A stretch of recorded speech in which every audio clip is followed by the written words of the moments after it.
ရှစ်သားလေးအမေအိုလာပီနော်တားကိုမရှင်တာကအမေကိုရှိတ်စိတ်တက်ခံပေးပါကွယ်အမေကိုနားလေပေးဖို့ပြောရှင်ပါတယ်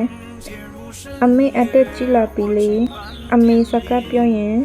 စကားတစ်လုံးကိုထပ်ကပြောမိလာတာမျိုးရှိပါလိမ့်မယ်အဲ့ဒီအချိန်မှာတားကအမေအဲ့တာကိုပဲထပ်က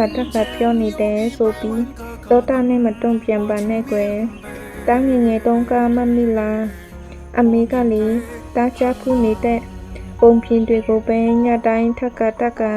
ပြောပြမှတားကအိတ်တလေးအမေကရေမချိုးရှင်ဘူးလို့ပြောတဲ့အခါအမေကိုစိတ်မဆိုးရဘူးနော်တားငယ်ငယ်လေးတုန်းက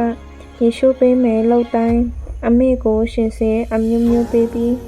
ဟိုပေးဒီပေးလောက်တလေးကိုတတိယလိုက်ကွယ်အမေကတားတော့တုံးနေတဲ့ဖုန်းတွေကွန်ပျူတာတွေကိုနားမလဲလို့မိတဲ့အခါမှာအမေကိုစိတ်ရှိထားပြီးရှင်းပြပါလားကွယ်အမေကနိပညာခေတ်မှာကြီးပင်လာရတာမဟုတ်ဘူးလေဖုန်းကိုတောင်းဘယ်လိုတုံးရမလဲဆိုတာမနေ့အဆိုင်လေ့လာနေရတာတားငယ်ငယ်တုန်းကလေတားကိုထမင်းစားတတ်အောင်အဝတ်အစားဝတ်တတ်အောင်ခေါင်းဖီးတတ်အောင်နေ့တိုင်းအမေပြင်ပေးခဲ့ရတဲ့ကွအမေတခါမှစိတ်မပြတ်ခဲ့ပါဘူးအမေအိုတွေကိုစိတ်ရှိပြီးတိတ်ခံပေးဖို့ဆိုတာတားတော့အမေကိုဖိလာတဲ့နေ့မှာနားလည်လာပါလိမ့်မယ်တားနဲ့အမေစကားပြောနေရင်နဲ့အမေစကားကပဲရောက်လို့ရောက်မှမသိရင်နားလည်ပေးပါကွအမေကိုလမ်းကြောင်းပြန်တဲ့ဖို့တားကထောက်ပေးရမှာပေါ့အမေမညံတွေတိတ်မကောင်းတော့ဘူးလေအမေအနာမှာတားကလွဲပြီးပဲတူရှိလို့လဲအသက်တွေကြီးလာတော့စိတ်တွားတိုင်းကိုမပါနိုင်တော့ဘူးလေလမ်းလျှောက်ရင်လဲရှေထောက်တွေက